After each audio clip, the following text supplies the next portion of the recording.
Chapter 11. The Wonderful City of Oz. Even with eyes protected by the green spectacles, Dorothy and her friends were at first dazzled by the brilliancy of the wonderful city. The streets were lined with beautiful houses, all built of green marble and studded everywhere with sparkling emerald.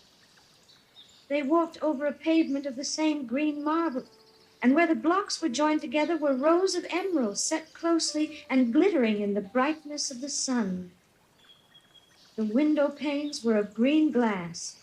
Even the sky above the city had a green tint, and the rays of the sun were green. There were many people, men, women, and children, walking around, and these were all dressed in green clothes and had greenish skins.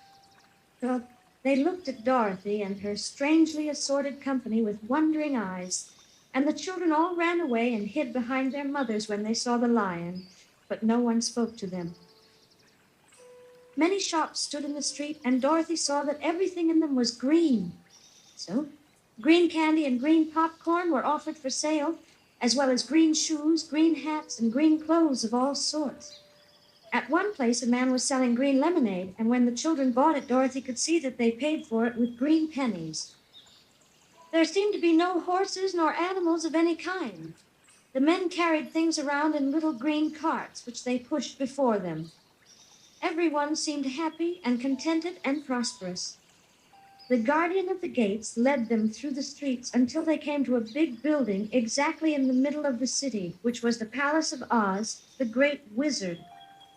There was a soldier before the door, dressed in a green uniform and wearing a long green beard. "Here are strangers," said the guardian of the gates to him, "and they demand to see the Great Oz." "Step inside," answered the soldier, "and I will carry your message to him." So they passed through the palace gates and were led into a big room with a green carpet and lovely green furniture set with emerald. The soldier made them all wipe their feet upon a green mat before entering this room, and when they were seated, he said politely, "Please make yourselves comfortable while I go to the door of the throne room and tell Oz you're here." They had to wait a long time before the soldier returned. When at last he came back, Dorothy asked us, "Have you seen Oz?" "Oh, no," returned the soldier.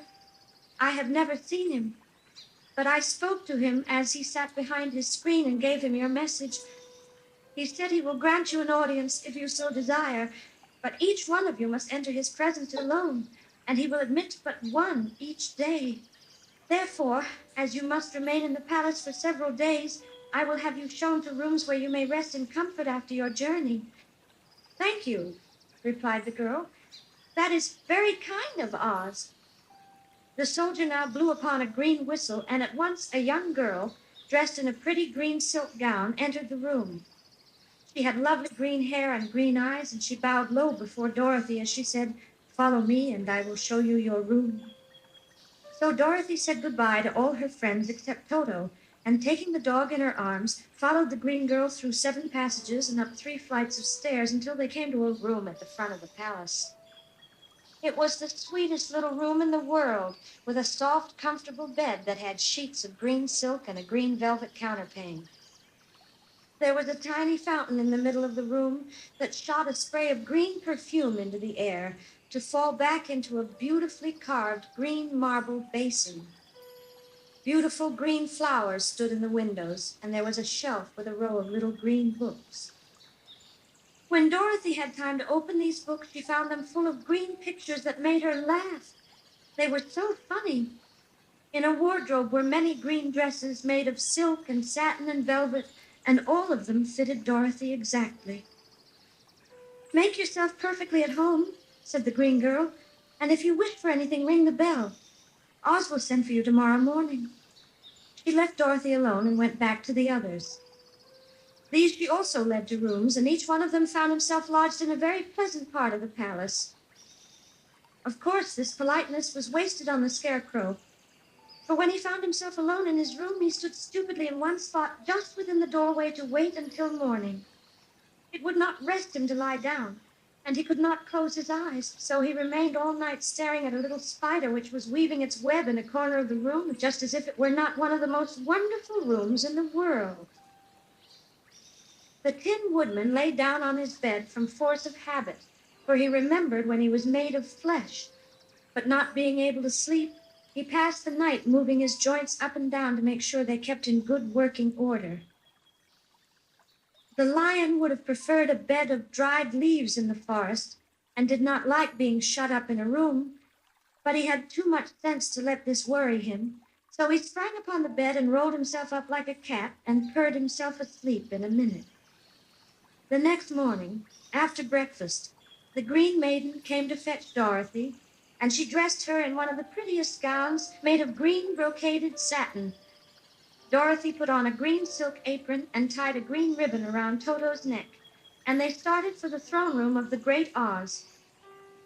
First, they came to a great hall in which were many ladies and gentlemen of the court, all dressed in rich costumes.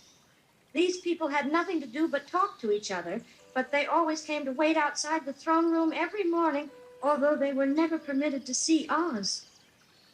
As Dorothy entered, they looked at her curiously, and one of them whispered, "Are you really going to look upon the face of Oz the Terrible?" "Of course," answered the girl, "if he will see me." "Oh, he will see you," said the soldier who had taken her message to the wizard, "although he does not like to have people ask to see him. Indeed, at first he was angry and said I should send you back where you came from. Then he asked me what you looked like, and when I mentioned your silver shoes, he was very much interested. At last I told him about the mark upon your forehead, and he decided he would admit you to his presence." Just then, a bell rang, and the green girl said to Dorothy, "That is the signal. You must go into the throne room alone." She opened a little door, and Dorothy walked boldly through and found herself in a wonderful place. It was a big, round room with a high arched roof, and the walls and ceiling and floor were covered with large emeralds set closely together. In the center of the roof was a great light, as bright as the sun, which made the emeralds sparkle in a wonderful manner.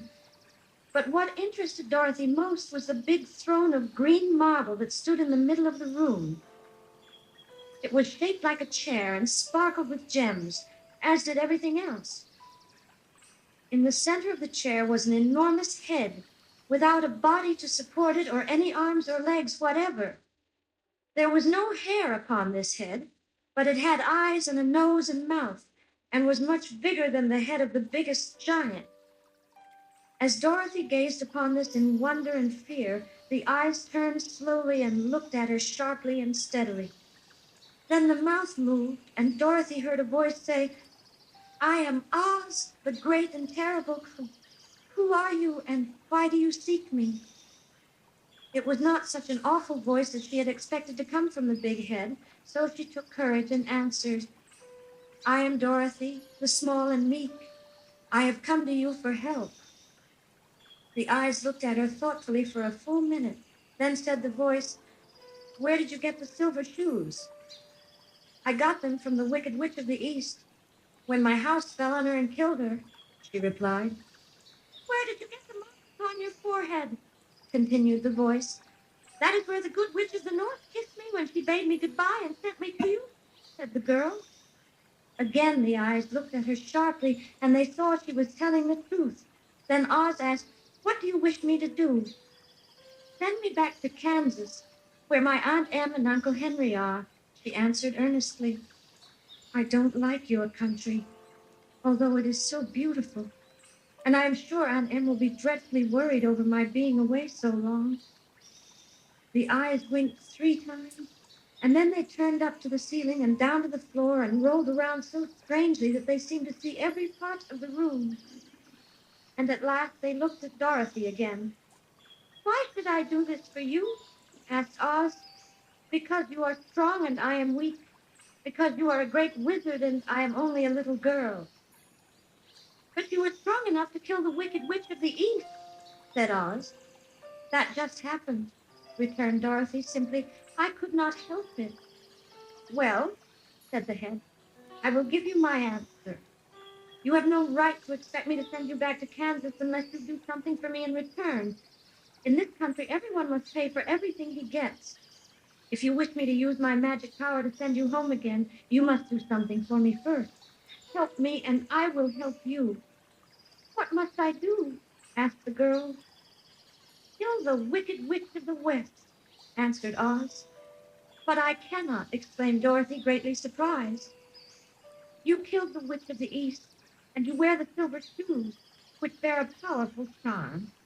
There is now but one wicked witch left in all this land, and when you can tell me she is dead, I will send you back to Kansas, but not before. The little girl began to weep. She was so much disappointed, and the eyes winked again and looked upon her anxiously, as if the great Oz felt that she could help him if she would. I never killed anything willingly, she sobbed. Even if I wanted to, how could I kill the wicked witch? If you, who are great and terrible, cannot kill her yourself, how do you expect me to do it? I do not know, said the head, but that is my answer. And until the wicked witch dies, you will not see your uncle and aunt again. Remember that the witch is wicked, tremendously wicked, and ought to be killed. Now go and do not ask to see me again until you have done your task. Sorrowfully, Dorothy left the throne room and went back where the lion and the Scarecrow and the Tin Woodman were waiting to hear what Oz had said to her. There is no hope for me, she said sadly, for Oz will not send me home until I have killed the wicked witch of the West, and that I can never do. Her friends were sorry, but could do nothing to help her. So Dorothy went to her own room and lay down on the bed and cried herself to sleep. The next morning, the soldier with the green whiskers came to the Scarecrow and said, "Come with me, for Oz has sent for you." So the Scarecrow followed him and was admitted into the great throne room, where he saw, sitting in the emerald throne, a most lovely lady. She was dressed in green silk gauze and wore upon her flowing green locks a crown of jewels. Growing from her shoulders were wings, gorgeous in color and so light that they fluttered if the slightest breath of air reached them.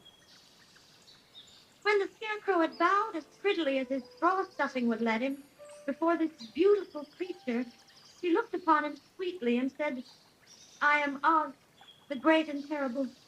Who are you, and why do you seek me?"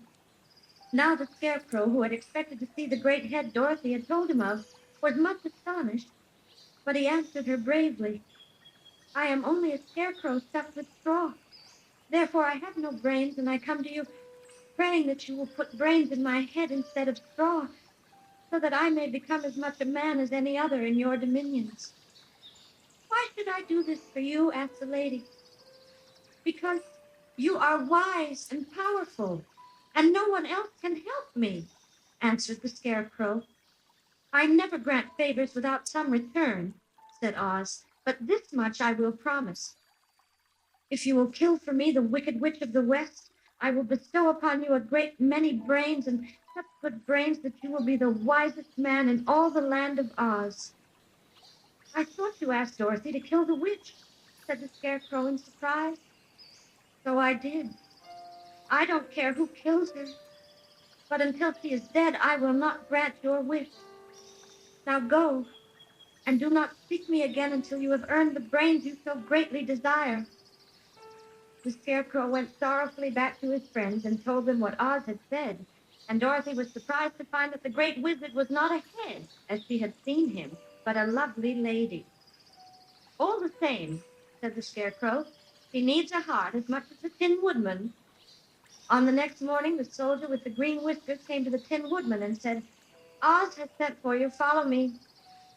So the Tin Woodman followed him and came to the great throne room. He did not know whether he would find Oz a lovely lady or a head, but he hoped it would be the lovely lady. For, he said to himself, "If it is the head, I am sure I shall not be given a heart, since the head has no heart of its own, and therefore cannot feel for me. But if it is the lovely lady, I shall beg hard for a heart, for all ladies are themselves said to be kindly hearted." But when the woodman entered the great throne room, he saw neither the head nor the lady, for Oz had taken the shape of a most terrible beast. It was nearly as big as an elephant, and the green throne seemed hardly strong enough to hold its weight. The beast had a head like that of a rhinoceros, only there were 5 eyes in its face. There were 5 long arms growing out of its body, and it also had 5 long, slim legs. Thick, woolly hair covered every part of it, and a more dreadful-looking monster could not be imagined. It was fortunate the Tin Woodman had no heart at that moment, for it would have beat loud and fast from terror. But being only tin, the Woodman was not at all afraid, although he was much disappointed. I am Oz, the great and terrible, spoke the beast in a voice that was one great roar. Who are you, and why do you seek me? I am a woodman, and made of tin. Therefore I have no heart and cannot love. I pray you to give me a heart that I may be as other men are. Why should I do this? Demanded the beast. Because I ask it, and you alone can grant my request, answered the woodman. Oz gave a low growl at this, but said gruffly, if you indeed desire a heart, you must earn it. How? Asked the woodman. Help Dorothy to kill the wicked witch of the West, replied the beast. When the witch is dead, come to me, and I will then give you the biggest and kindest and most loving heart in all the land of Oz. So the Tin Woodman was forced to return sorrowfully to his friends and tell them of the terrible beast he had seen. They all wondered greatly at the many forms the great wizard could take upon himself, and the lion said, if he is a beast, when I go to see him, I shall roar my loudest and so frighten him that he will grant all I ask. And if he is the lovely lady, I shall pretend to spring upon her and so compel her to do my bidding. And if he is the great head, he will be at my mercy, for I will roll this head all about the room until he promises to give us what we desire. So be of good cheer, my friends, for all will yet be well. The next morning, the soldier with the green whiskers led the lion to the great throne room and bade him enter the presence of Oz. The lion at once passed through the door, and glancing around, saw to his surprise that before the throne was a ball of fire, so fierce and glowing he could scarcely bear to gaze upon it. His first thought was that Oz had by accident caught on fire and was burning up, but when he tried to go nearer, the heat was so intense that it singed his whiskers, and he crept back tremblingly to a spot nearer the door. Then a low, quiet voice came from the ball of fire, and these were the words it spoke. I am Oz, the great and terrible. Who are you, and why do you seek me? And the lion answered, I am a cowardly lion, afraid of everything. I came to you to beg that you give me courage so that in reality I may become the king of beasts, as men call me. Why should I give you courage? Demanded Oz. Because of all wizards you are the greatest, and alone have power to grant my request, answered the lion. The ball of fire burned fiercely for a time, and the voice said, bring me proof that the wicked witch is dead, and that moment I will give you courage. But as long as the witch lives, you must remain a coward. The lion was angry at this speech, but could say nothing in reply. And while he stood silently gazing at the ball of fire, it became so furiously hot that he turned tail and rushed from the room. He was glad to find his friends waiting for him and told them of his terrible interview with the wizard. What shall we do now? Asked Dorothy sadly. There is only one thing we can do, returned the lion, and that is to go to the land of the Winkies, seek out the wicked witch and destroy her. But suppose we cannot, said the girl. Then I shall never have courage, declared the lion. And I shall never have brains, added the Scarecrow. And I shall never have a heart, spoke the Tin Woodman. And I shall never see Aunt Em and Uncle Henry, said Dorothy, beginning to cry. Be careful, cried the green girl. The tears will fall on your green silk gown and spot it. So Dorothy dried her eyes and said, I suppose we must try it, but I am sure I do not want to kill anybody, even to see Aunt Em again. I will go with you, but I'm too much of a coward to kill the witch, said the lion. I will go too, declared the Scarecrow, but I shall not be of much help to you. I am such a fool. I haven't the heart to harm even a witch, remarked the Tin Woodman, but if you go, I certainly shall go with you. Therefore, it was decided to start upon their journey the next morning, and the woodman sharpened his axe on a green grindstone and had all his joints properly oiled. The Scarecrow stuffed himself with fresh straw, and Dorothy put new paint on his eyes that he might see better. The green girl, who was very kind to them, filled Dorothy's basket with good things to eat and fastened a little bell around Toto's neck with a green ribbon.